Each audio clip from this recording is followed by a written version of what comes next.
Greetings legal minds, and welcome once again to the lecture hall brought to you by EMS Legal Nuggets. If you are a new law student or you are a 200 level law student, this tutorial session is for you. When you begin to study the Nigerian law of contract, there are certain things you will be taught, and one of the fundamental things you must incorporate into your understanding are the essential elements that makes up a valid contract. And for the purpose of this tutorial session, we would do a brief analysis of the elements that makes up a valid contract, or the things that must be in existence before a contract can be said to have been validly established between parties.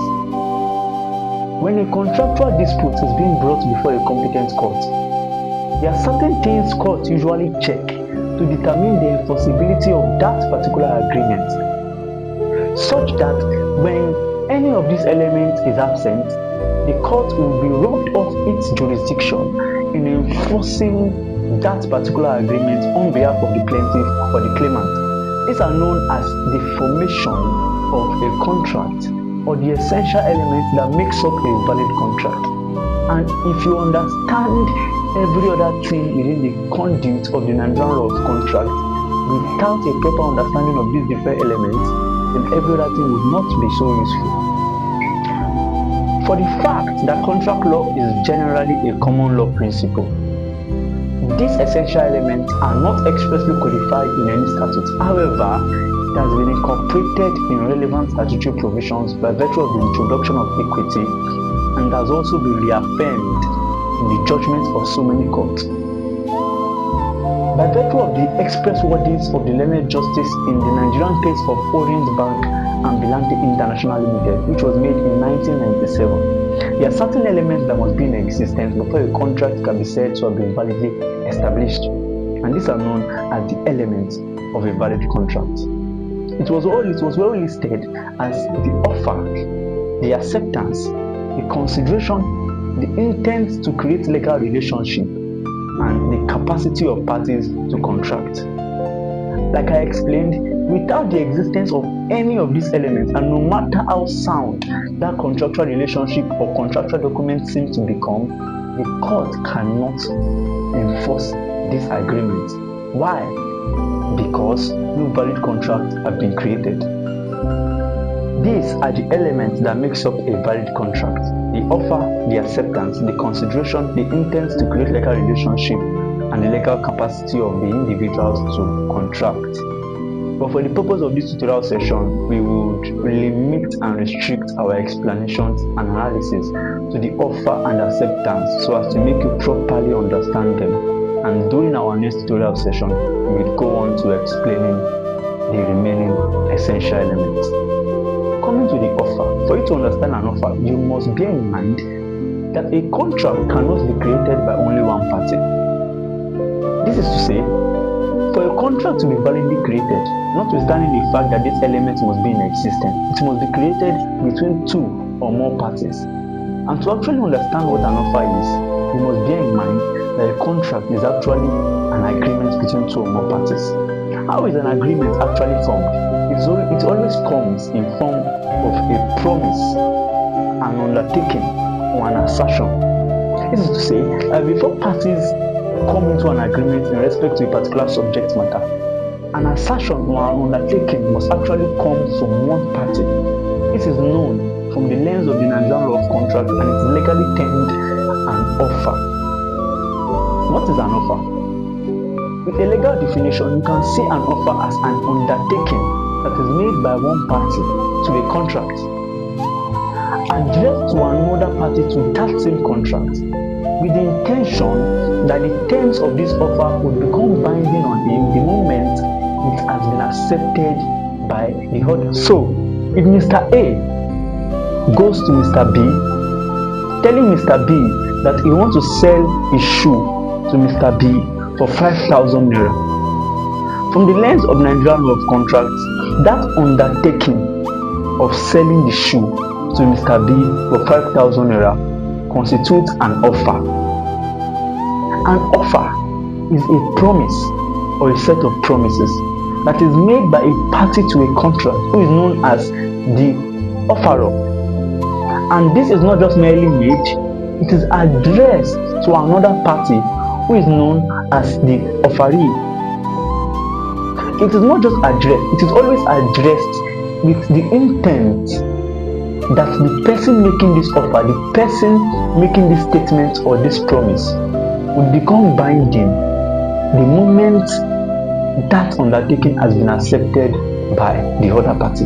This is what an offer is. So therefore, if you are faced with a particular question that actually wants you to determine the validity of a contractual relationship, the first thing you must check and determine is whether or not a valid offer was created. Because when you begin to analyze the different rules that guide the creation of a valid offer in line with the nature of an invitation to trade, you would understand that not all kinds of undertaking, not all kinds of promise, not all kinds of assertion constitute an offer in the eyes of the Nigerian law of contract. So therefore, the first thing you must check and the first element that must be in existence before a valid contract can be said to have been created is the existence of a valid offer. And this valid offer is an undertaking, an unequivocal assertion, a promise or a set of promise that is made by one party to another with the intent that such will become binding on him the moment it is accepted by the other party. Now, when an offer has been created, you already know from your general understanding of agreements and contractual relationship that the moment an offer has been created, what makes the person making this offer bound by the terms of this offer is that such has been accepted. That is when we begin to talk about an acceptance. When we begin to analyze an acceptance, you must understand that an acceptance in the context of the Nigerian law of contract is somewhat different from what a layman sees an acceptance as. Within the context of the Nigerian law of contract, an acceptance is seen as an unqualified, unequivocal, unconditional, and final assent, final agreement to the terms of the offer or proposal that have been made. So, if Mr. A, like I said, makes an undertaking to sell his shoe for 5,000 naira to Mr. B, you cannot say Mr. A is bound by the terms of this offer. Why? Because it has not been accepted. From the definition of what an offer is, we saw that an offer is always made with the intention that the offerer will become bound by the terms of this offer. When will he become bound by the terms of this offer? The moment it is accepted. So therefore, an acceptance makes an offer binding on the person making this offer. An acceptance is an unequivocal assent. It is an agreement to the terms of the offer or the proposal. So in every contractual agreement, without the existence of a valid acceptance, not just an acceptance, without the existence of a valid acceptance in the eyes of the law, a contract cannot be said to have been validly established. So therefore, when we are speaking about an offer and an acceptance as the elements that makes up the valid contract, in exclusion of every other essential element, an offer in its own general nature is a proposal, a promise, an undertaking made by one party, always addressed to another party with the intent that the person making this offer will become binding by the terms of this proposal once it is accepted. An acceptance, on the other hand, is on the part of the offeree to make, the person to whom this offer is being addressed to. It is simply an agreement, non-qualified, unequivocal, and unconditional assent to the terms of the offer.